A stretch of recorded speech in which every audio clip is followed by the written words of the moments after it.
Tonight I have two items under my report. The first is the Project for Advancing Vehicle Infrastructure Enhancement, also known as the Payback. On your agenda this evening are 4 action items for the board to consider. You will recall that the PAVE Act legislation is multifaceted. The first part dealt with the 1% sales and use tax referendum. The board conducted a public hearing on putting that matter before the voters on the November 4th ballot and voted to direct the director of the Board of Elections to include that question on the ballot.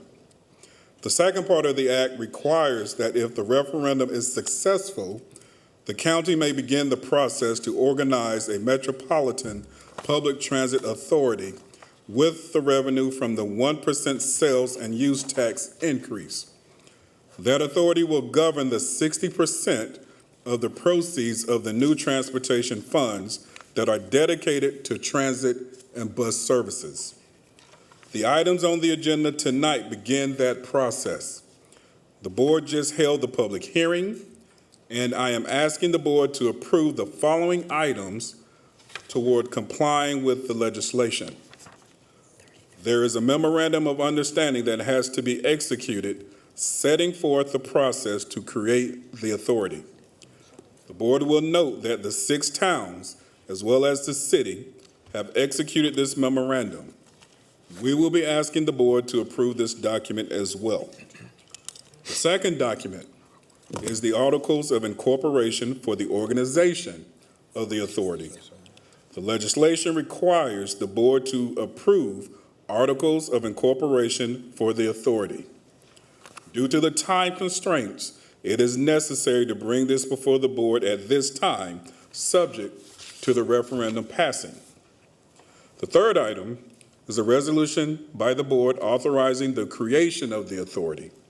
Again, due to time constraints, it is necessary for the board to consider and approve this item tonight, subject, of course, to the referendum passing in November. And the final item is to approve the timeline that the county will use to receive applications for the appointments to the authority if it is established.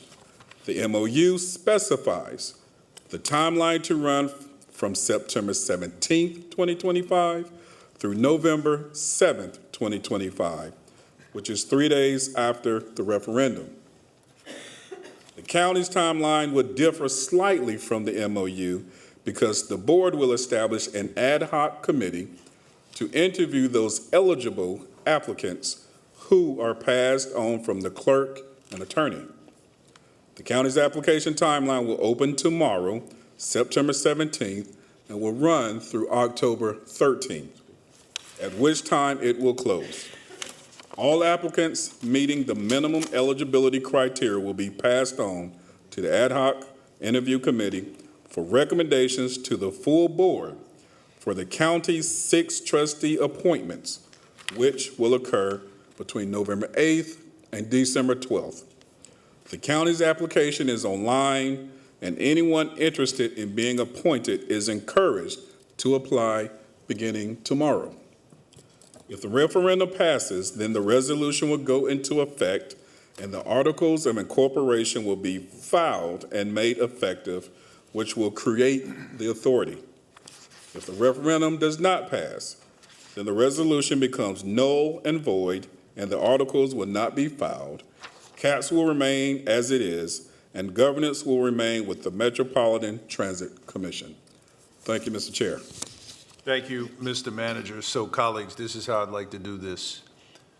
I want everybody, before we make a motion, I want to read through this so that we're all clear exactly what we're going to be motioning, and I want it to be clear for the public.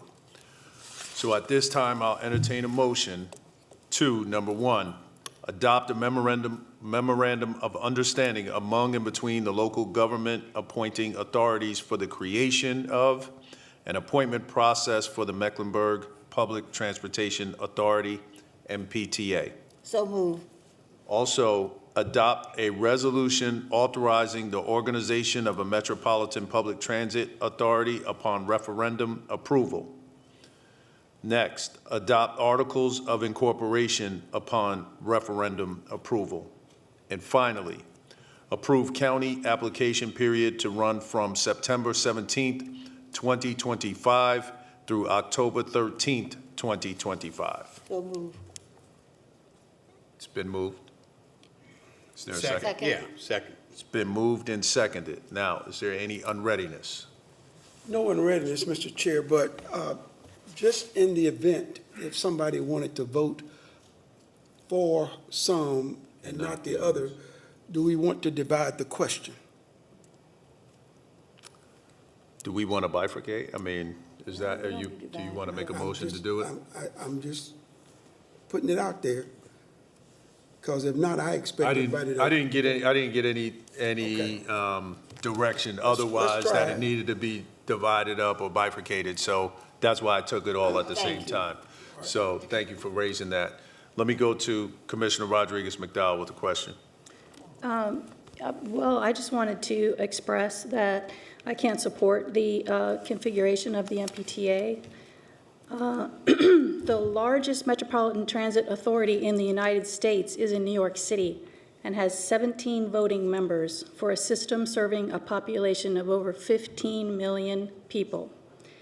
This 27-member authority would be a huge voting body, which, in my view, relinquishes too much power to business interests and to the General Assembly.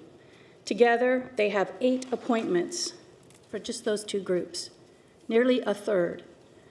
And with all of these 27 appointments, there is a lack of clarity around a requirement to include captive transit riders, which are defined as a public transit user who depends on public transportation because they lack other viable options. So we did discuss this earlier, and I'm really proud that my colleagues are committed to a seat based on rider experience. But I'm really concerned that the resolution doesn't bake in that as a requirement. A future board can take a different position. Additionally, I'm concerned about the lack of accountability that this new authority offers. The idea that this new authority will also have the power to create its own police force and have wide development power without public accountability, it begs the question of who this transit system will serve. Will it really move people, or will it serve to open up development opportunities for those that have crafted its design? One only has to refer back to all of the resistance faced by Mayor Higdon of Matthews when he asked for other scenarios to be studied. For these reasons, I will vote no.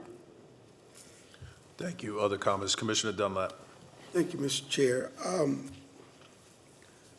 I appreciate Commissioner McDowell sharing her concerns. But I want the community to understand that all of the issues that have been raised have been addressed with this board. I heard somebody speak earlier tonight about who could serve. And I can promise you that this entire board was concerned about that very question, so that we wanted to ensure that anybody who wanted to serve had the opportunity to serve before they was disqualified.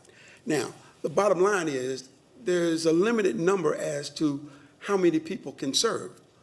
But we're not going to exclude people from the very beginning, irrespective of who they are, if they are a resident of Mecklenburg County. The fact is, some of the things that have been shared in terms of who can change what, who has the authority to do what, some of these things are genuine concerns, and we've stated before, everything won't be resolved on day one. But this board has every intention of ensuring that we do what is right, that we do it fairly, and that everybody in this community has a fair opportunity to serve. So I think it comes down to a matter of trust. Either you trust that we're going to do the right thing, or you don't think that we will. And I find that interesting because every member of this board has been reelected multiple times because we do the right thing. and I don't expect anything to change. Thank you. Commissioner Griffin. Thank you, Mr. Chairman. I grew up in this little country town called Charlotte, Mecklenburg. My family did not own a vehicle. So how did I get around? Through public transportation. Back in the day, it was run by Duke Power, big yellow buses, not school buses, but yellow on the side of the buses. Even today, my family relies on public transportation. Not my immediate family, but people in my immediate family relies on public transportation each and every day. I have some concerns about equitable distribution of some of the economic,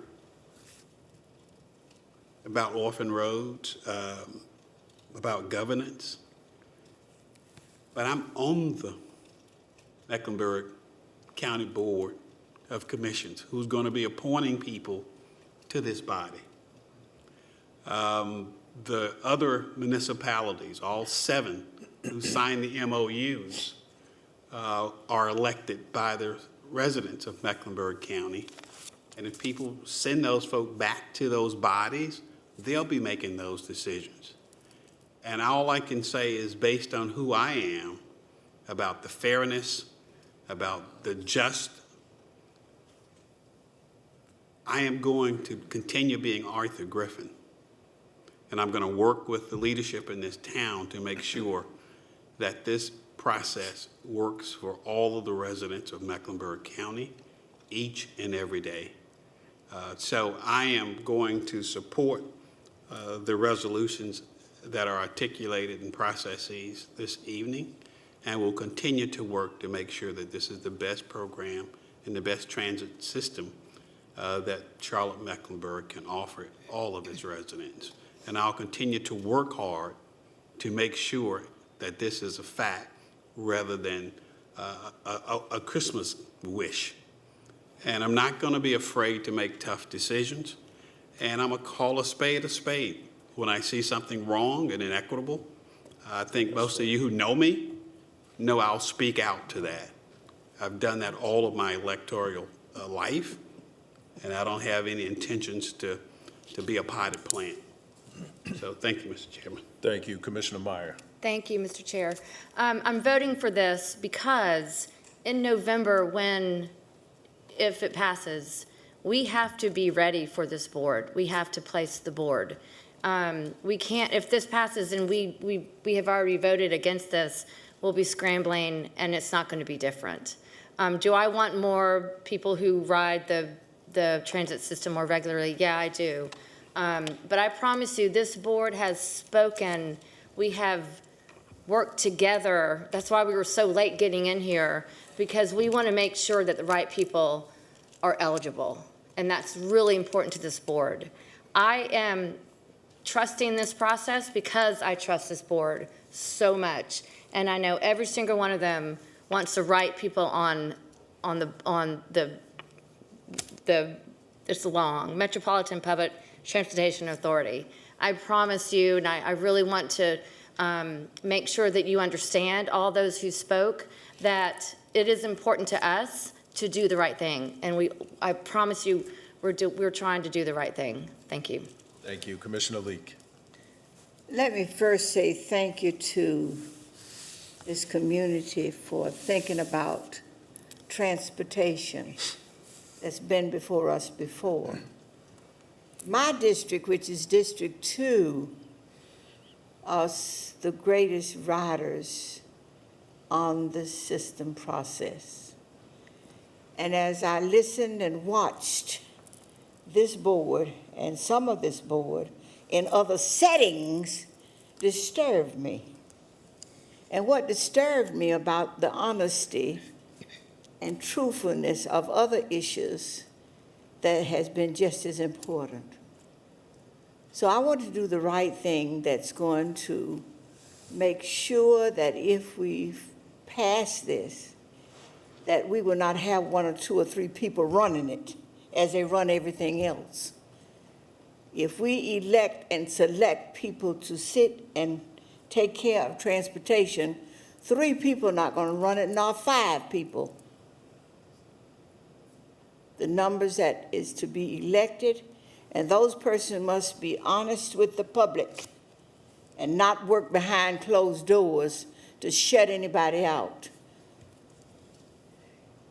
This community needs transportation because of the problem of growth. And I've asked the city council to do a moratorium and stop the growth until we can handle the infrastructure of this city. And nobody's listening. And nobody's concerned about the growth. Homelessness, joblessness. We've never seen homelessness as we have been seeing it today. And it grieves me for my children to have to suffer in this process. So I'm worried about one or two or three people that's put on this committee will make decisions that will be amenable to one or two or three people in this county.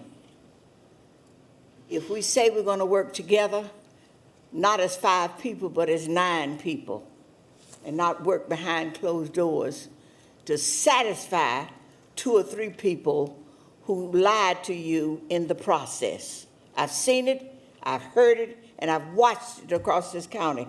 I think I'm the longest serving person besides George Dunlap, who's been here maybe 2 or 3 months longer than I have because of the death of one of the county commissioners. So all I'm saying to us as a board and to this community, what decision I make, I'm going to stand behind it, and I'm going to let you know what's happening as it relates to what goes on behind closed doors. So thank you for giving me the opportunity to speak for the people of District 2, who are the riders of the busing system, who needs the transportation, who wants the transportation. But the last thing I want to say is businesses do not follow buses. They follow the railroad track where the money is and where business will be established. Thank you, So Commissioner. thank you for the opportunity. Thank you. Commissioner Powell, then Commissioner Townsend Ingram. Thank you. In open session, we all talked about how important, kind of what Commissioner Meyer said, how important it is that we heard the voices of opposition. So the people that are saying, like, wait a minute, where's our seat at the table? We heard you. And so we want to make sure that especially riders of necessity are represented on this authority. And so I just want the whole world to know that. It's really important to us to know that the voice of riders of necessity is represented. It's really important to us that there is the highest standard of ethics. It's really important to us that there are no political favors in appointments. And so, even what Commissioner Griffin was saying, like, we want to do this right. We're committed to doing this right. This is how it landed on us. We're going to do the best that we can with it. And that concludes my comments. Thank you. Thank you, Commissioner Townsend Ingram. I want to first thank everyone in the community who has been so passionately engaged in making this come to fruition. What I wish I had heard more of from other community leaders is how long it took us to get to this point of being able to put this on the ballot and ask the people what they want and ask the community whether they want the sales tax. That's what this is all about, whether you want the sales tax. And that's what our job was, to ask you what you wanted. And it is now our job now to find representation. We can't represent every resident, but we've got 6 appointees, and you elected us and you trusted us with that. So with all other major decisions, so I ask you that you trust us with this as well. And I think that you can see by the conversations and I'm one that's been very boisterous, I think my colleagues will say, that I ask, the most questions, not only being new, but asking, is there a better way to do something? We can't just continue doing something a certain way because that's the way it's always been done. There's no harm in asking the question. In addition, generationally, I'm terrified of what our city will look like. We're ages behind, and this will not move us, to the front of the line, but it will definitely put us on the right path. So I appreciate all of the engagement, and I want to see more of it, and I appreciate you giving me the opportunity to talk about that. Thank you. Vice Chair Altman. Thank you, Mr. Chairman. I want to thank, once again, our residents who showed up today to raise up their voice. We really, really appreciate you being here this evening. I'll start off by just addressing some points and then kind of get to the global. The composition of the Transit Authority Board was the product of a lot of negotiation between us, the towns, the city, and the county. And we tried to get a composition that would balance all the different voices in the community.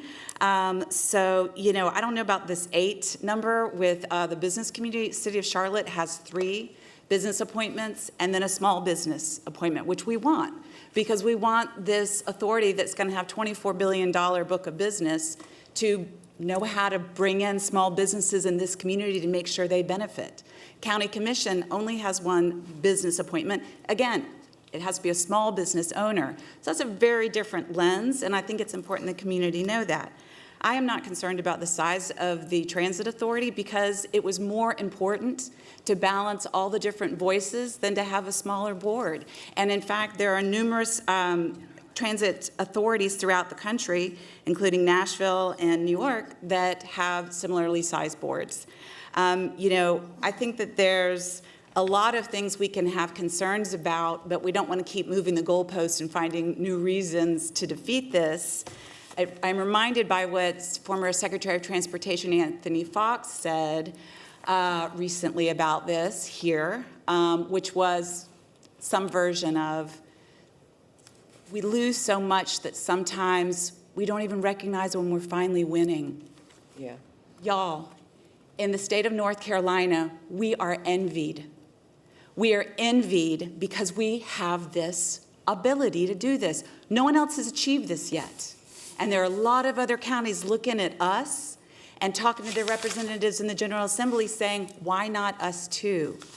This is something so precious because, if you've been watching the meetings and been hanging around us, you've heard a common theme, which is whatever it is we need to do, we can't do it either because the federal government won't let us, General Assembly won't let us, or we don't have the money to do it. We have both. We have both with this. All we have to do is say yes.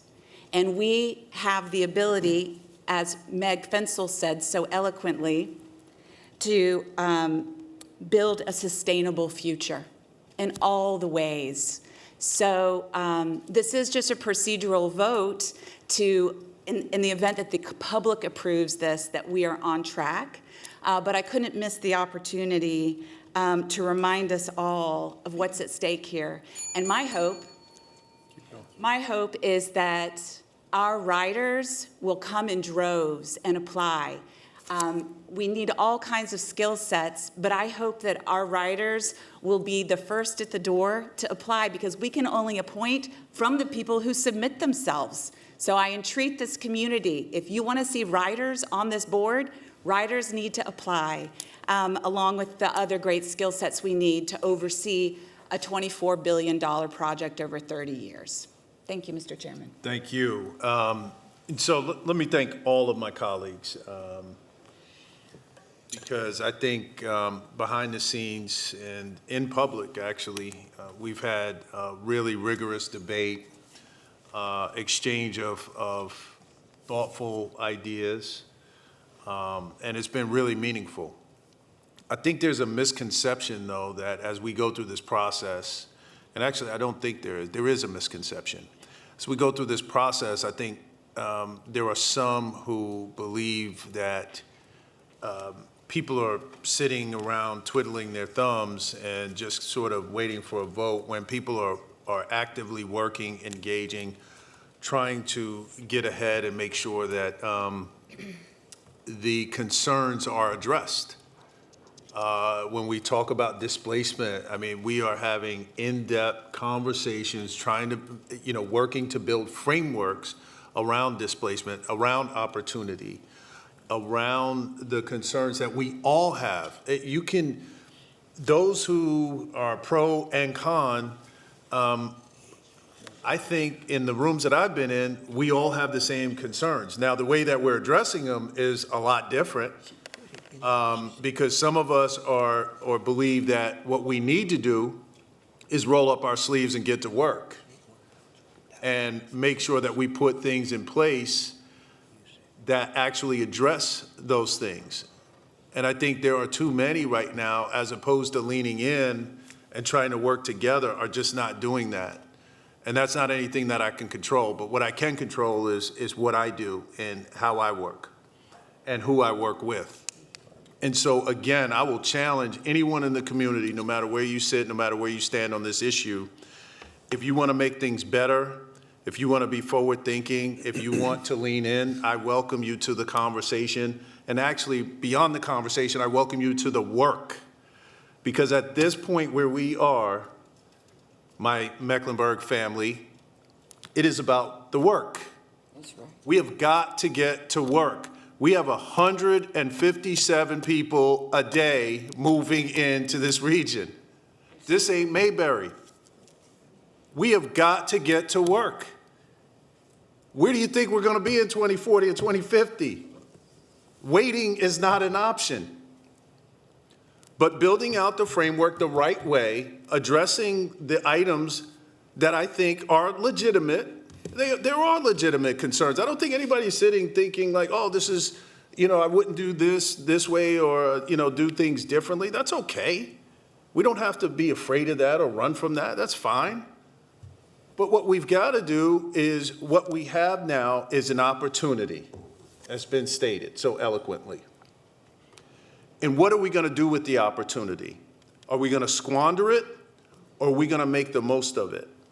And so I choose to make the most of it. I choose to go to work. So thank you.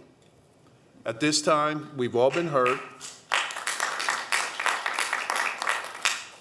At this time, we've all been heard. We have a motion. It's been seconded. All those in favor, let's see by show of hands. And all opposed, let's see by show of hands. That is 8-1, Madam Clerk. Motion passes.